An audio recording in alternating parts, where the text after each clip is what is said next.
Well, I'm excited because of this Cafe Noir Black Coffee Horizon 1500, but there's 3 in this row, and here's the second one, and it's apparently probably the last existing surviving example. So it's the last British built Talbot, potentially. It's a Pullman, which is the top of the range with the 2-tone paintwork, every available optional extra. It's got a Sunbeam badge on the back, which is not the correct badge. The Pullman badge is correct, and these had every extra, including some wood trim. These alloy wheels are correct, commensurate with the model, and also the number plates are the original factory plates. So it's a very historic car in that respect. It has very, very nice grey seats, grey interior, grey velvet material, which is so hard wearing, it's unbelievable. But I love the sun visor on it. Talbot Sunbeam, it says. It's not a Sunbeam. It's definitely a Horizon. Two very different cars. The Horizon was developed in Whitley in Coventry, which is now where Jaguar are based. Jaguar have a design studio at Whitley now, and have done for many years, but Royden Axe designed this along with the car next to it, which is an Alpine, the original early Alpine, and they're front wheel drive cars. The Sunbeam, which this is not, even though it says Sunbeam on the sun visor, is a rear wheel drive Avenger based car. So they're 2 very different cars.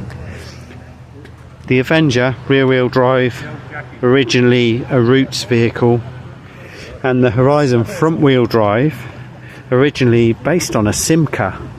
So both the Horizon and the Alpine next to it are really Simca based cars. But beyond this Chrysler is another Horizon, and it's 3 Horizons at one location. I can't remember the last time I saw 3 Horizons, and this one's quite famous. It's quite well known because this one was filmed, it was on the Hubnut channel, and it's been in a few videos that you'd find online, and it's also for sale. Apparently there's only 2 of them left, this one and another one, and so this is the same year as the Black Coffee one, which is parked just along this row. So what an interesting lineup to see 3 very different Horizons. All 3 of the Horizons that are here were Coventry Wrighton produced ones, and they're all very different in their own way. But the Ultra has these stripes down the side, this sort of black strip, and this sort of fading out on the door at the front there. And I don't think that's from a British spec Ultra. That decal, that side graphic is from a French specification Ultra, I think.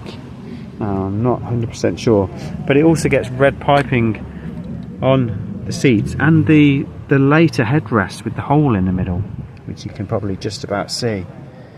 So quite unusual, really. 3 very different models: the Pullman, the Ultra, and the GLS. And they weren't a hard to sell car. They sold pretty well. They had to compete with the likes of the Ford Escort Mark III and stuff like that. And what they did with the boot was they raised the parcel shelf, and if you look at the back, that strip along the bottom there is where they gained an extra 100mm in height of the boot. So on paper, the boot, the specification of the car looked better, because when people buy cars, they look at things like, can I fit, pushchairs, whatever, in the boot, as a small family car.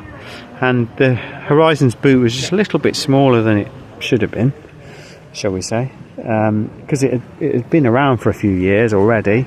So with the Series 2, they made the parcel shelf that little bit higher, enlarging the boot. So on paper, the boot was much more favourable with its competitors. Vauxhall Astra as well had come along in the meantime. The Astra sometimes doesn't have a hatch, but most of the Astras are hatchback. So the Horizon as a hatchback needed to compete, and that's why you get this sort of black strip along the bottom of the glass. On a Series 1 Horizon you don't get that. And also on the later cars you get black bumpers, whereas they had been chrome. So it did evolve over time. The GLS, although the Pullman is the top of the range, the GLS over there has electric windows, this one doesn't. But it's great, they're a great survivor. There are a few other examples out there. There's a blue automatic.